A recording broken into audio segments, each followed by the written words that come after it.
name is Desiree Holcomb, and I'm going to speak on sexual education in schools. Sexual education in schools is very important for schools to teach their students. I believe this will help the rates of teen pregnancies and sexually transmitted diseases.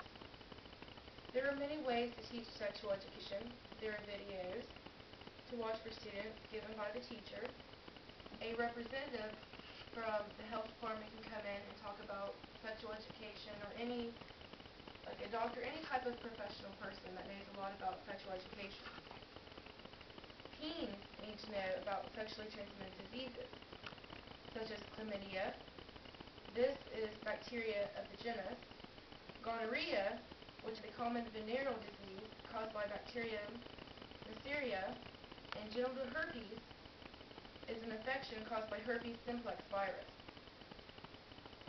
And AIDS, which is serious disease that is sometimes fatal, and this is transmitted through blood products, especially sexual contact or contaminated needles. This is important information for teens to know. Protection such as condoms and contraceptives need to be taught as well. When talking about condoms, teachers need to be careful. Some students may get the wrong impression and think they can go and have sex as long as they use the condom. And this is not true. There's always a risk, whether you use the condom or not. They need to know the consequences to being sexually active. Not only can you get an STD, you can become pregnant. It's all fun and games until they end up pregnant and their whole life changes. You have to worry about the home, clothing, food, diapers, a lot of things, health benefits. There's a lot that a teen has on their shoulders when they become pregnant. And they haven't even got to live their own lives yet. Parents, they have the right to know that their children are being taught in school. Some parents do not like the idea of sexual education classes in schools. They feel they need to teach their kids themselves.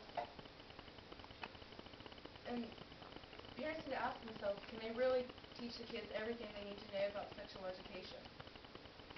In my viewpoint, I think a teacher could tell the kids a lot more about sex than a parent could. And kids, they're not comfortable talking to their parents about sex. And I believe, like, when they're in a class with a lot of people, they feel more comfortable talking about it.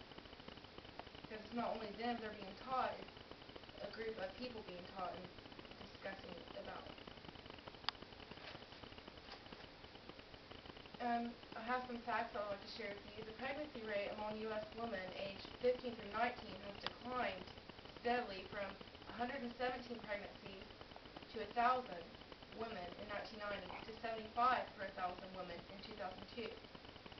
Approximately 14% of the decline in teen pregnancy between 1995 and 2002 was due to teens delaying sex or having sex less often, while 86% was due to an increase in sexually experienced teens that use contraceptives, such as birth control.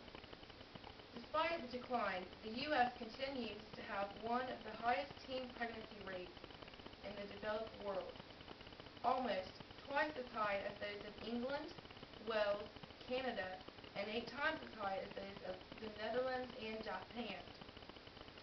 By 2002, 1/3 of teens had not received any formal instruction about contraception.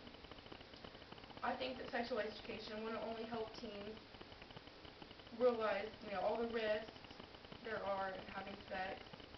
Not only, it's really important for them to know. And in today's generation, a lot more teens are having sex at a more younger age than so before. And this is why sexual education is very important to teens. The poster here. In the sex education policy, more than half of the districts in the South with a policy to teach sex education have an absence-only policy,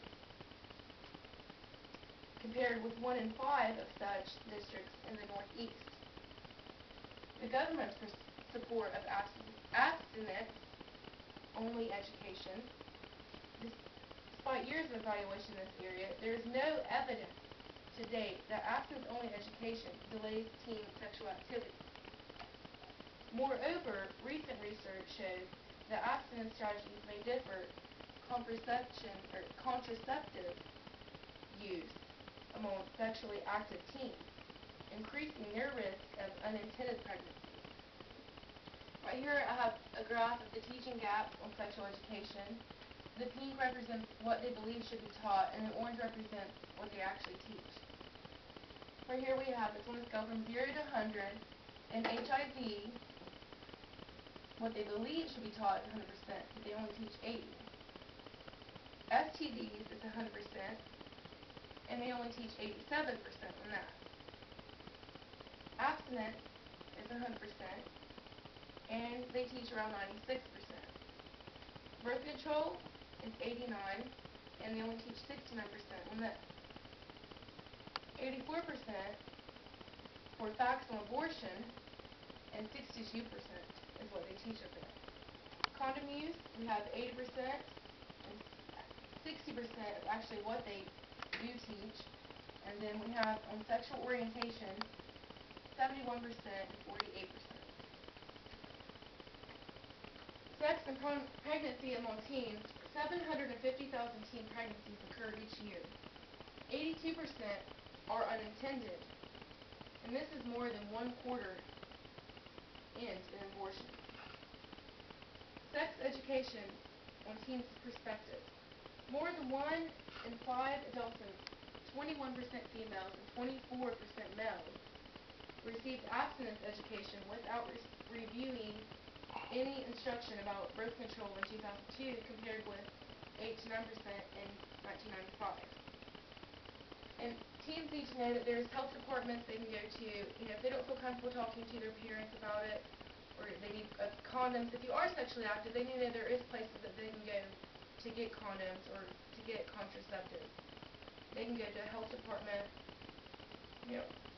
It's very easy to get condoms, and they need to tell their parents. Girls need to tell their parents when they are sexually active. That way, if they do want to be on a contraceptive, birth control, they can. And their parents need to understand them and not be mad at them when they come to talk to them about it, because it just makes them more uncomfortable, and maybe they wouldn't be able to tell their parents all really what they wanted to tell them. And that's all. Thank you. I said, Japan. No,